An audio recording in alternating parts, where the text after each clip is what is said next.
Last week we started in our new series, The Art of Living, and we're looking at wisdom in the book of Proverbs. And it's an art because life is not a science. Life is not a math equation to solve. Life is an art. It requires skill and discipline and creativity and nuance, all of which is available through wisdom. And so last week we started with this question of what is wisdom and where do we find it? But this week I want to start by stating the obvious. Our world is a mess.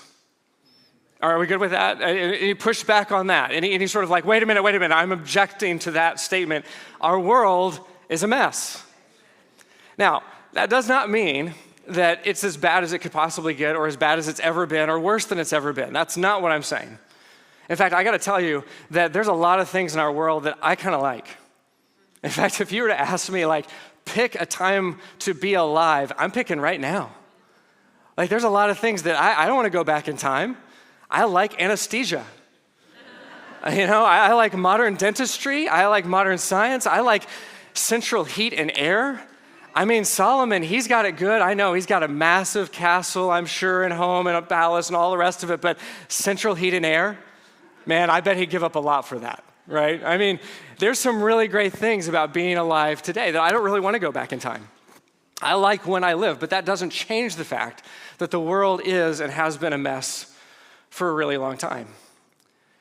And the reason that it's a mess is because there are no simple answers to so much of life and so much of the world.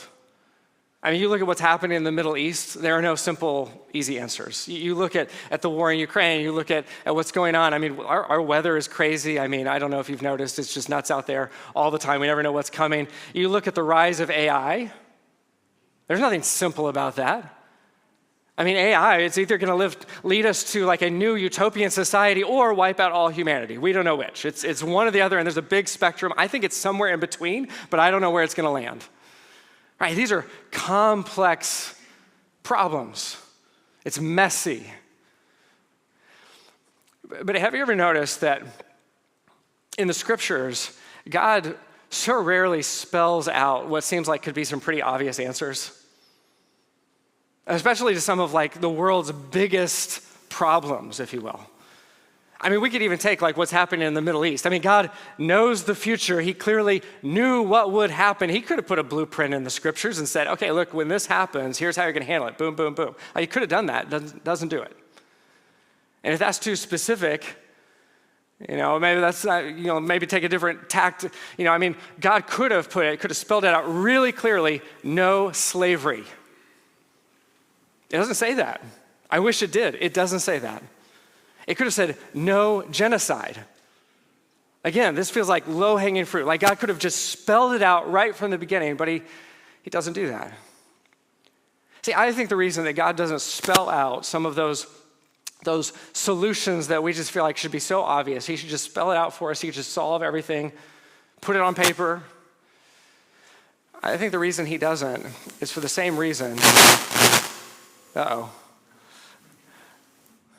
For the same reason that God doesn't swoop in and save the day every time there's a problem. Because what's so messy and what's so complex about all of these big global problems at global levels, global scale, they actually don't start there.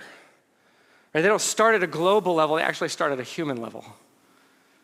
The origin of them it's not at a global scale, it's at a human scale. It starts with individuals, people who, through the course of their lives, have made choices, decisions to be selfish, to take advantage of other people, to refuse to see the dignity and the beauty of people made in the image of God. And you take all of those individuals and all of those decisions, right? And you multiply it by however many billions of people have lived throughout the course of human history, and you get the world that we live in. And so God's strategy, rather than solving everything with these earth-shattering miracles, at least on a day-to-day basis, is actually to change the world by changing us, because we're the problem. But when God changes us and we allow him to work in us, to make us who we're created and who we're intended to be, then we actually can become the solution. When we do, as Solomon says, when we do what is right and just and fair, and we can actually become part of God's solution to create a better future. Now, what's interesting, though, is that the choices that we make, right, and all of those little choices that seem so insignificant, but then they add up to things that are actually really monumental and world-shaping. Those little decisions throughout our lives, if you were to trace them back, you could trace them back to their origins. They start with a voice that we've listened to. All of us have voices. All of us have people that we listen to, advice that we've been given, and all of those shape our decisions for good or for bad. And you see this actually go all the way back to the Garden of Eden, right? This is throughout the course of human history, go all the way back. Eve listens to the wrong person, Adam listens to the wrong person, and here we are, right? I mean, the rest is history. And so the choices that we make, understand, are reflections of the voices that we've listened to. And so Solomon, as we wade into the Proverbs, the very first lesson that he wants to really drive home to us, that he wants to bring home, is that the voices we listen to, we had better pick the right ones. You had better pick the right voices and not the wrong ones, because your future actually depends upon it. And so in Proverbs 1, chapter 1, verse 8, Solomon writes this. He says, "Listen, my son, to your father's instruction, and do not forsake your mother's teaching. They will be a garland to grace your head and a chain to adorn your neck." In other words, when you take good advice and you live it and you put it into practice, you look good. Like, people are going to see you and they're going to give you respect and they're going to see you honor, because you are living in a different sort of way. They're going to see you and they're going to be like, man, that looks good. That's attractive. Right? You look good when you live with wisdom, because you've listened to wise advice and you've put it into practice. Verse 10, "On the other hand, my son, if sinners entice you, do not give in to them.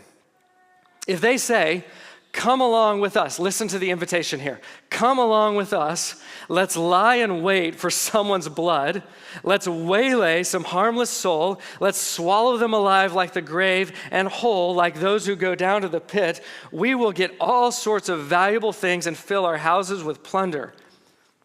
Throw in your lot with us, and we will share a common purse. My son, do not go along with them. Do not set your foot on their paths, for their feet rush into sin. They are swift to shed blood." Now, I don't know if this is something that they still do, but back in like the 90s, back in the long time ago, ancient history, back in the 1900s, that's how my kids refer to it now, which is disturbing to me. The other day, my son was like, "You lived in the 1900s. I'm like, I don't like how you said that. Like, it just sounds like I'm talking about my great-grandparents in the 1800s. That's ancient history. But the 1900s, look, it wasn't that long ago, okay? All right, but they're like, back in the 1900s, when I was in school, every once in a while, you'd have this a presentation, usually done by like a police officer, who would come in and they talk about safety. But part of that presentation, especially as you got older, was like warning you. Like, if you get mixed up with the wrong people, or you get mixed up with drugs, typically, like that was the big fear, then this is where your life is going to lead. And you're going to end up in prison, you're going to end up dead on the street, like all these really bad, they're trying to scare you, like, don't go this way. If you do this, you end up in very, very bad places, all right? And it kind of sounds like what Solomon's saying here. He's giving kind of a worst case scenario in a sense. He's talking to his son. He said, let me give you some advice. Don't listen to the wrong people, because if you do, get this, man, you're going to end up in a gang. That's what he's describing. You're going to end up in a gang. You're going to be involved in criminal activity. You're going to be a criminal. You're going to be murdering people and robbing people, and it's going to be bad. Which, I got to tell you, it sounds a little overblown. I mean, I don't know about you, but I've listened to some wrong people in my life. How about you? I've listened to the wrong people. I've ended up in the wrong crowd once or twice, and I haven't ended up in prison yet. Haven't been charged with armed robbery, haven't done time for violent crime.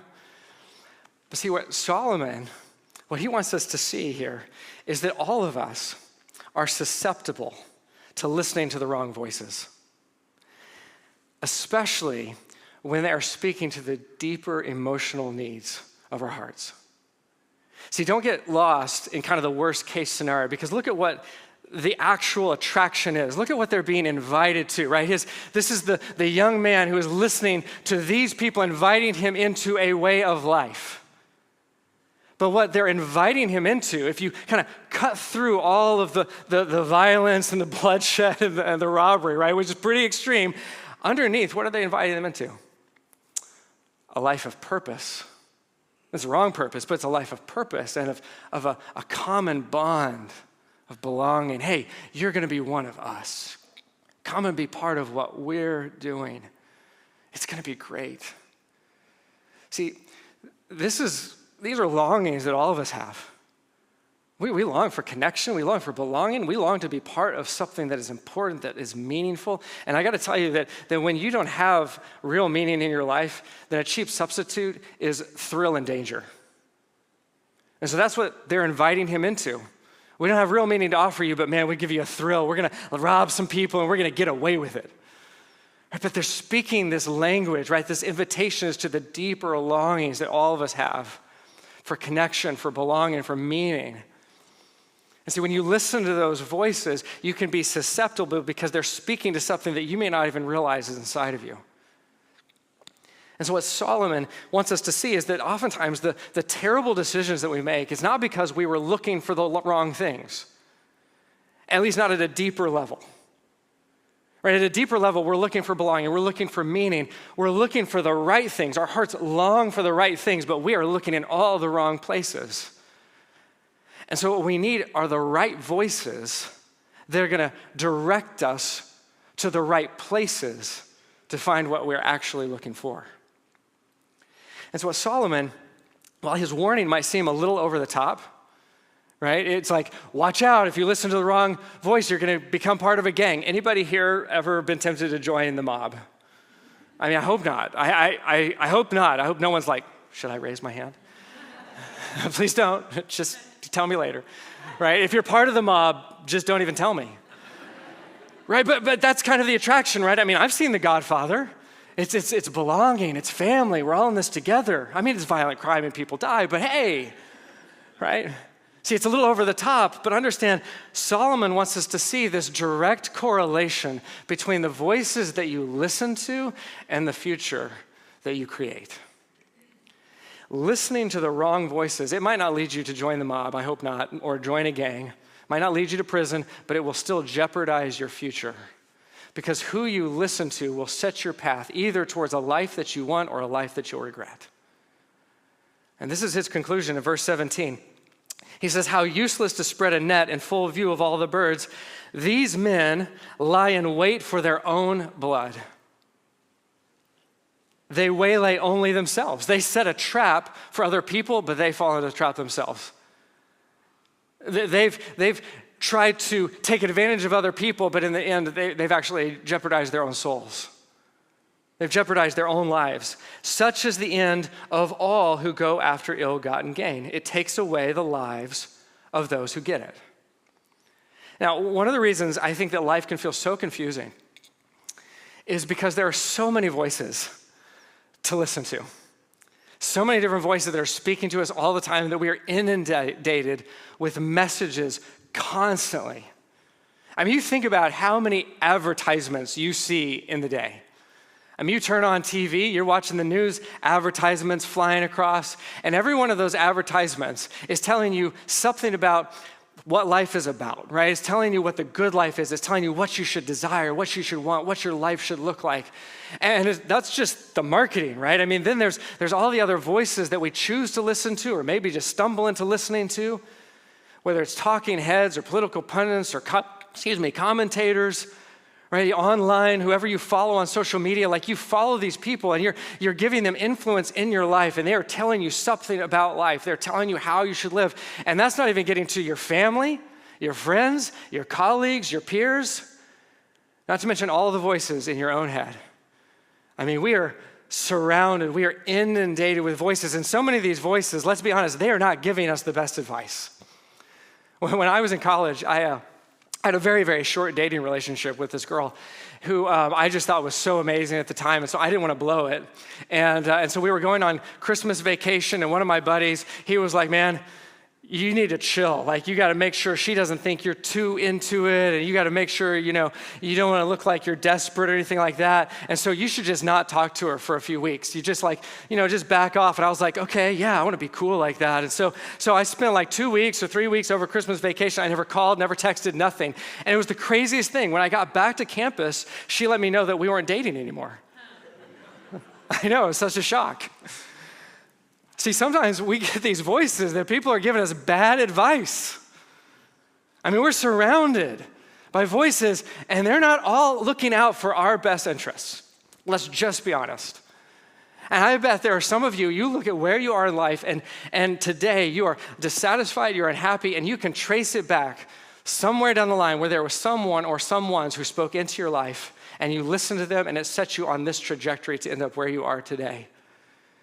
And it's so interesting that the voices that follow us around, that we can't seem to get rid of, that we put on playback and repeat, and we just keep hearing them so often. Why is it they're the voices that don't have our best interests at heart?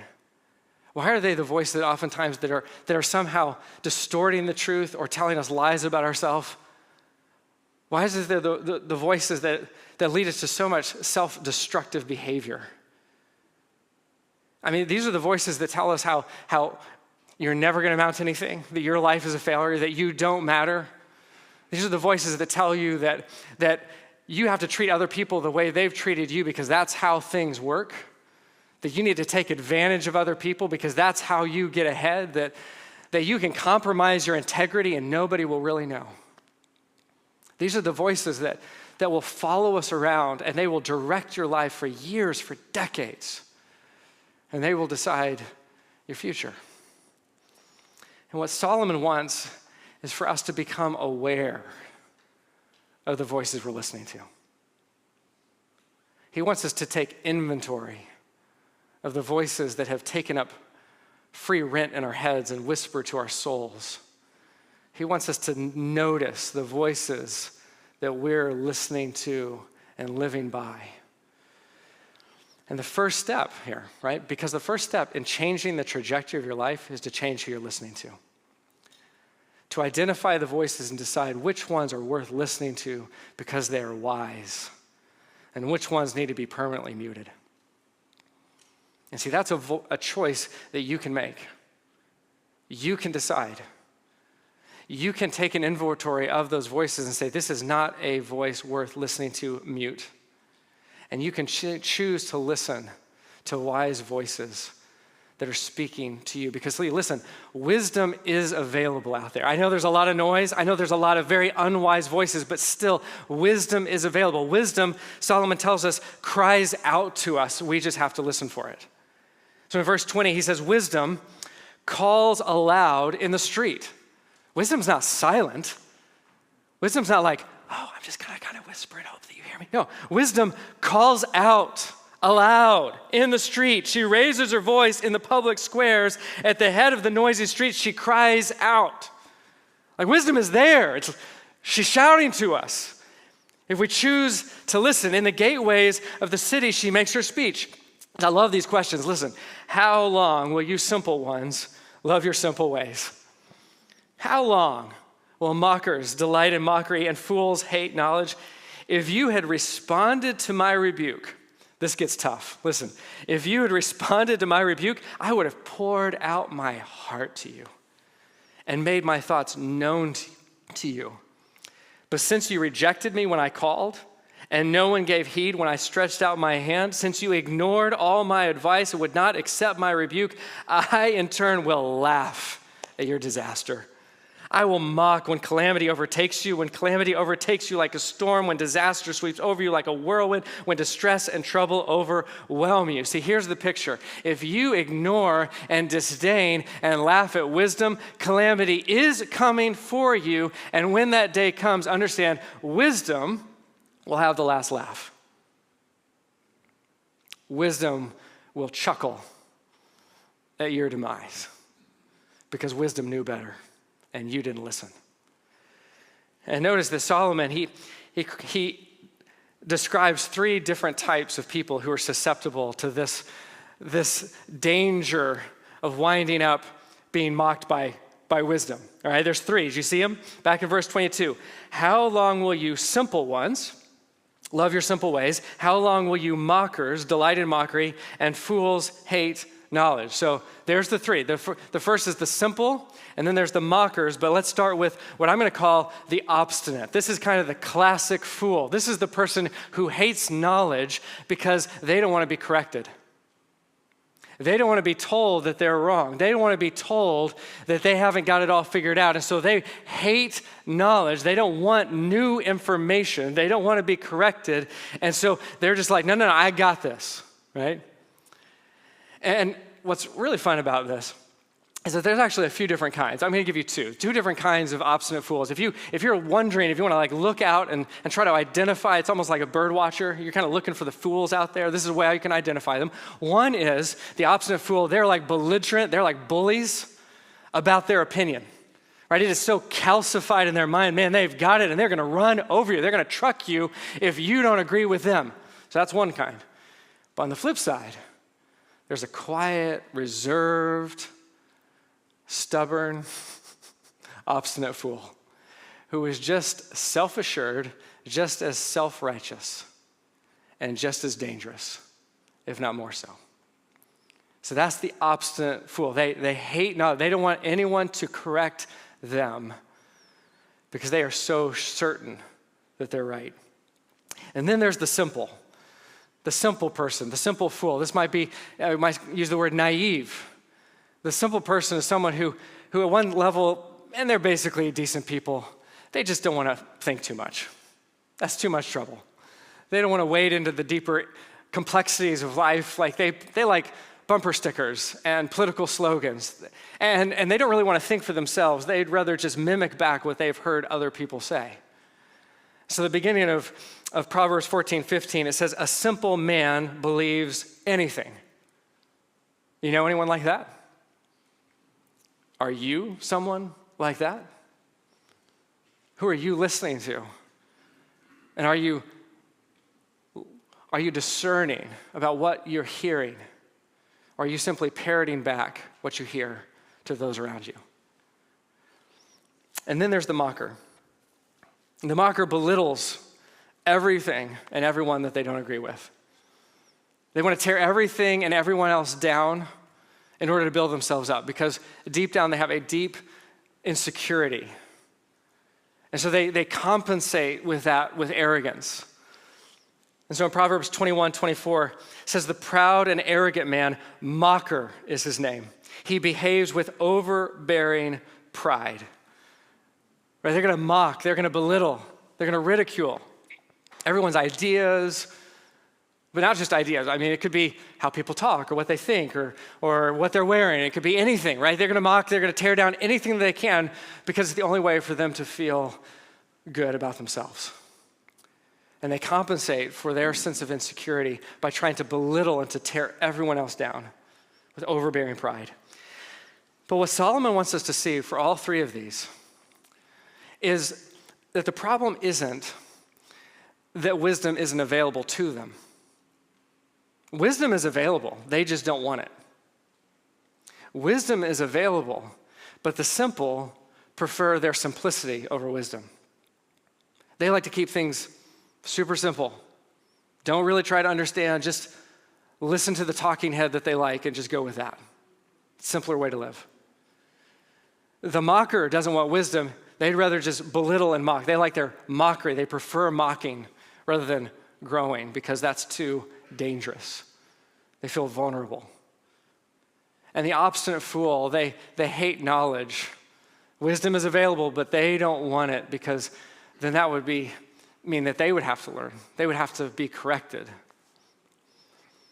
And what Solomon, and see, this is a tough pill to swallow, but what Solomon is telling us here is that if you wreck your life through foolish decisions by either being simple or mocking or obstinate, he says that's on you.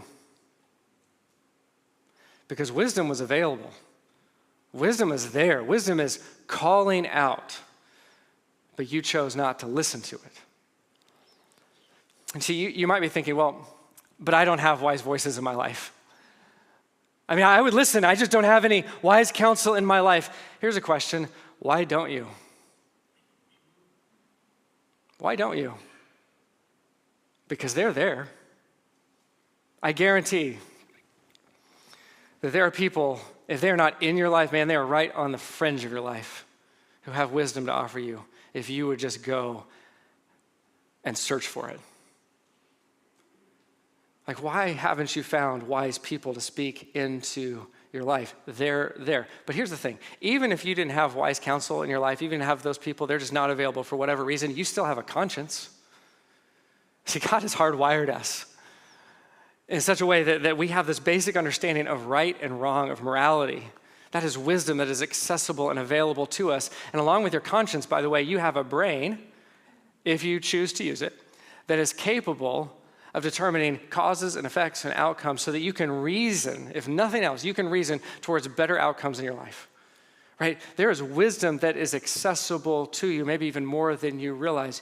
But the problem isn't that we don't have access to wisdom. The problem is that we would rather do what we want than do what we should. The problem isn't cognitive, it's volitional. It's not that we don't know, it's that we don't will to do what we should. There's also a danger, though, that if you ignore wisdom long enough, you will become deaf to it. It's not that wisdom has ceased to cry out. It's not that wisdom has suddenly gotten quiet in your life. Wisdom is still calling out, but you can lose the ability to hear it. It's like a frequency that you can no longer pick up. You ever had a loud explosion or been at a loud concert or something? You walk out and your ears are ringing, and that's a frequency that is dying in your ears. You'll never be able to hear that frequency again. And so you can lose the ability to pick up the frequency of wisdom. You can numb your conscience and you can turn off your brain. But you will reap what you sow. This is what Solomon is warning us here in the very next section, verse 28. Then they will call to me. This is wisdom again. They will call to me, but I won't answer. Right? They will look for me, but will not find me. They've actually lost the ability to discover wisdom. Since they hated knowledge and did not choose to fear the Lord, since they would not accept my advice and spurned my rebuke. See, wisdom was crying out. Wisdom was there. They ignored wisdom long enough. Now it is too late. They spurn my rebuke. They will eat the fruit of their ways and be filled with the fruit of their schemes. For the waywardness of the simple will kill them, and the complacency of fools will destroy them. But whoever listens to me will live in safety and be at ease without fear of harm. See, I love this because complacency, the complacency of fools will destroy them. Complacency is the path of fools because there's nothing easier than living a foolish life. There's nothing easier than being foolish. See, wisdom is hard. Wisdom takes effort. Wisdom demands our best, but wisdom leads to life, while smugness, self-satisfaction, complacency, it leads to death. And see, this is why I will never cease to preach. Do not give into, do not settle for the superficial, shallow existence that the world tries to pawn off as living. See, the world's gonna tell us, man, there's this whole complacency thing. It feels so great, it's easy, it's comfortable, and you should live for that. You should live to make yourself safe and protected and complacent, and that's the good life. The world is telling us that all the time, and it is a fool's gold of life. But we were created for real life. So why would we settle for less than what God has created us for? See, I think we actually get confused about what a wise life looks like, what it actually looks like to live with wisdom. I think we have this weird vision of like sages. You know, we kind of imagine them like up meditating in the mountains or something. These are the wise men, you know, or something, maybe like Stoics from ancient Greece. And so clearly their lives must have just been comfortable and quiet and easy. But listen, I am here to tell you that when you begin to live wisely, your life doesn't get easier. Your life doesn't get more comfortable. It actually becomes less comfortable. It actually becomes more challenging. When you begin to live a wise life, you need more strength, more courage, more resilience, because to live with wisdom is when you are finally truly alive. And when you are truly living, that is going to require more of you, not less. See, I'm always astounded. I'm so shocked when I hear people talking about just how small their aspirations for life are. Like just how little they dream of what their life could be, of what God's created them for, of the difference that they can make. Like, there's a part of me that just wants to know, like, why wouldn't you, in the words of Thoreau, want to suck the very marrow out of the life that God has given to you? You were created to live. I mean, do you really want to stand before God someday and be like, man, I was just kind of complacent? I know you gave me this amazing life that I could have done something with, but you know what? I was really just kind of good doing my thing, just kind of getting by and surviving and existing. You know, you just couldn't be bothered to live. See, wisdom is crying out, listen up.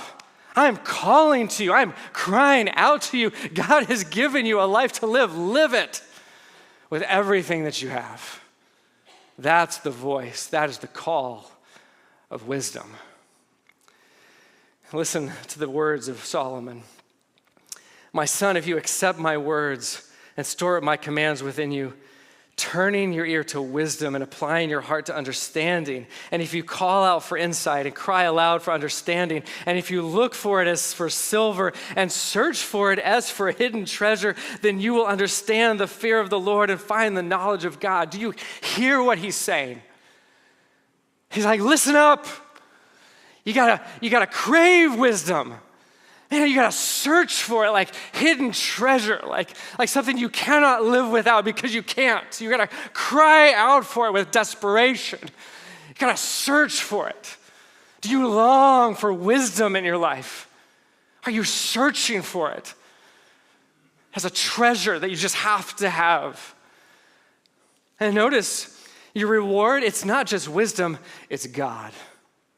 When you search for wisdom, guess where you end up? With him. If you find wisdom, you find true wisdom. And true wisdom cannot help but lead you to God because God is the source of all wisdom. For the Lord gives wisdom, and from his mouth comes knowledge and understanding. He holds victory in store for the upright. He is a shield to those whose walk is blameless. For he guards the course of the just and protects the way of his faithful ones. And then you will understand what is right and just and fair. Then you'll get it. Then you will understand what is right and just and fair, every good path. For wisdom will enter your heart and knowledge will be pleasant to your soul. Discretion will protect you and understanding will guard you. Wisdom will save you from the ways of wicked men. It's so interesting that Solomon, he assumes that life is dangerous. He's not telling us to have wisdom so that life suddenly becomes safe. Like once you're wise, life is safe all the time. No, the reason that we need wisdom is because life is inherently dangerous. And I wonder sometimes if we understand just how dangerous it really is. I mean, we certainly look at the news. And we see all sorts of overt dangers you cannot escape. We see the threat of war, the threat of famine or disease or economic collapse. And certainly those are dangerous, right? They are tragic and they are sad and they are heartbreaking and they are hard. And by the way, there is no escaping all of them. You will encounter hard. You will encounter tragedy. You will encounter heartache. See, the real danger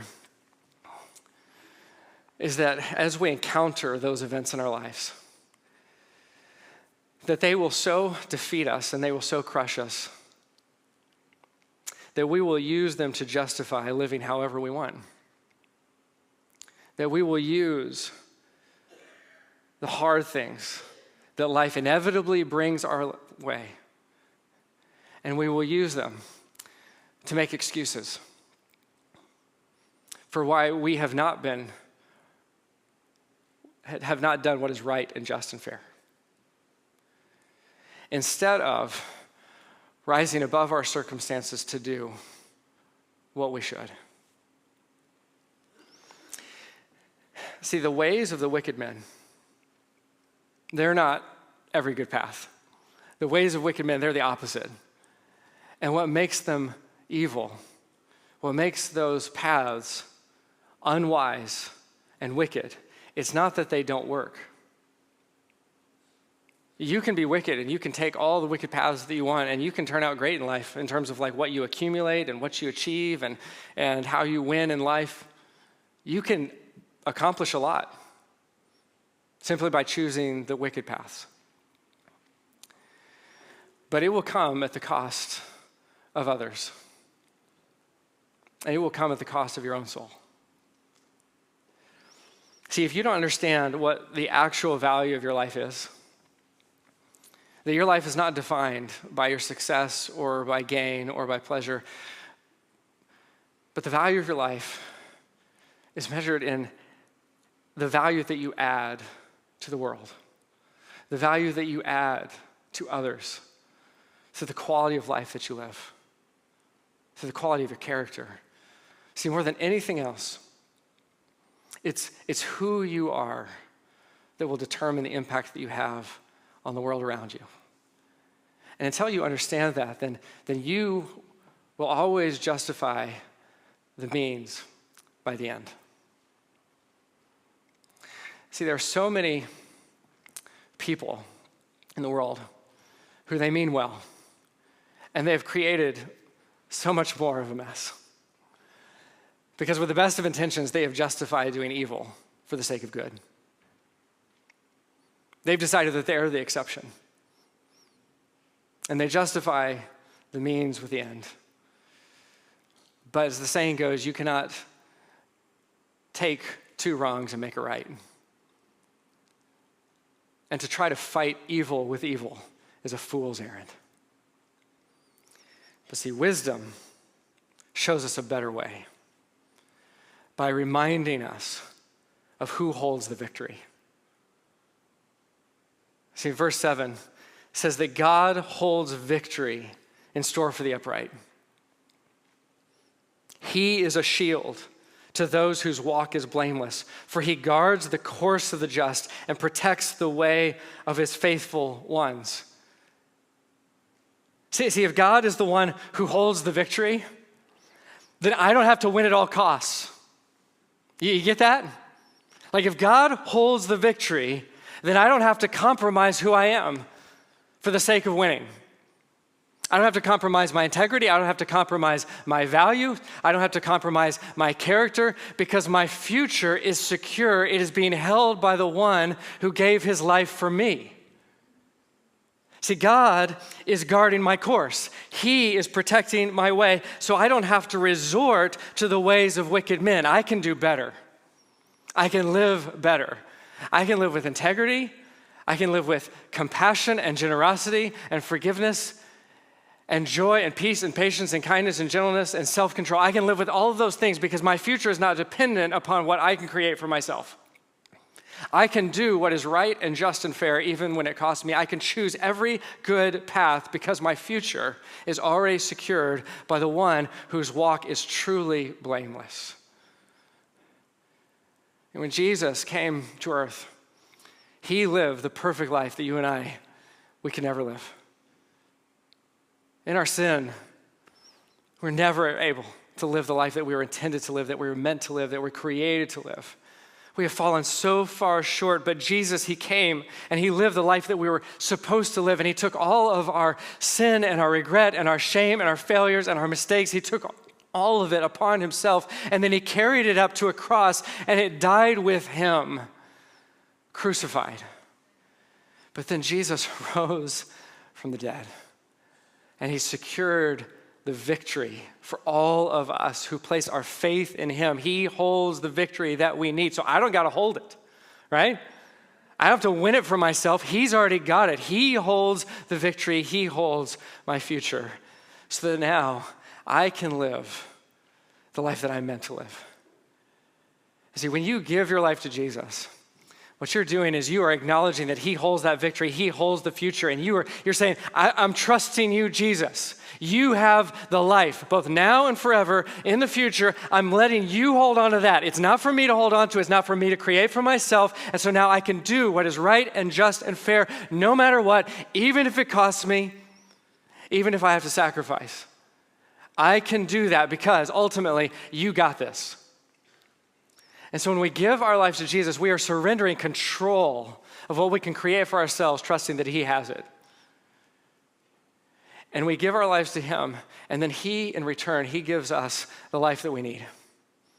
And he gives us his Holy Spirit that begins to reweave and to remake the very fabric of our souls that have been torn by sin, so that we become more and more the people we're meant to be. Wholeness, peace, joy becomes our reality.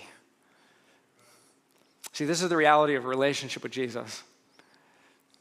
And by the way, I know for some of you, you hear me say this a lot because you've been here and maybe you've been following Jesus for a really long time and you've made that commitment, but understand, and I'm gonna say this every once in a while just so that we just keep getting it, that whole idea of giving your life to Jesus, this isn't a one-time thing. Like it is a day by day, moment by moment surrender. You gave your life to Jesus, congratulations, do it again. And do it again, and do it again, and do it again. Because we are terrible living sacrifices. We keep crawling off that altar. And we have to keep crawling back on and saying, Jesus, I'm giving you my life. I'm surrendering this area of my life that I've tried to hold on to for so long. I'm surrendering it again. And so for all of us, right, this is the same message. For all of us, have you surrendered your life to Jesus today? Have you looked in your life? And if you listen to the voice of wisdom that is telling you, man, there's this area, there's this thing, there's this sin, there's this attitude, there's this perspective that you need to surrender. Are you listening to the voice of wisdom because Jesus is calling out to you? And for some of you, maybe you've never really listened to the voice of Jesus and he is just inviting you into new life. And if that's you this morning, you realize that you've never given your life to Jesus for the very first time, that initial just entering into a relationship with him, I want you to know that Jesus is listening. He is alive, as we were talking about this morning, and as Steve led us in song this morning, he lives. He lives. And in him, you can find the forgiveness that you're looking for. And you can find hope for the life that you need, both in this and then all the way stretching into eternity. That is a reality that is available to you when you enter into a relationship with Jesus. And so I just want to pray for you, and I just want to invite you this morning that this is your moment. This is your moment to give your life to Jesus and experience new life with him. Would you all just pray with me? Lord, if there's anyone here right now who has never given their life to you, who never surrendered their life, and they have come to the end of themselves, and right now, Jesus, you are pressing upon them. And they need your victory. There are parts of their life that are just crushing, where they feel defeated. They cannot go on. They need your victory. They need your breakthrough. They need you to come into their life and to give them new life, and to begin this amazing work of changing them.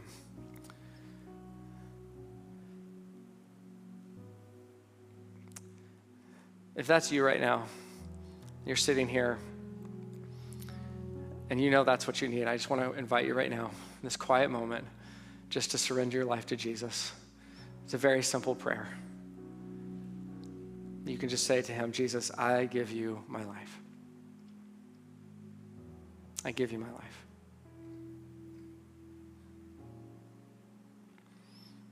And what you're saying in that moment is that you recognize that you need him, because you cannot save yourself.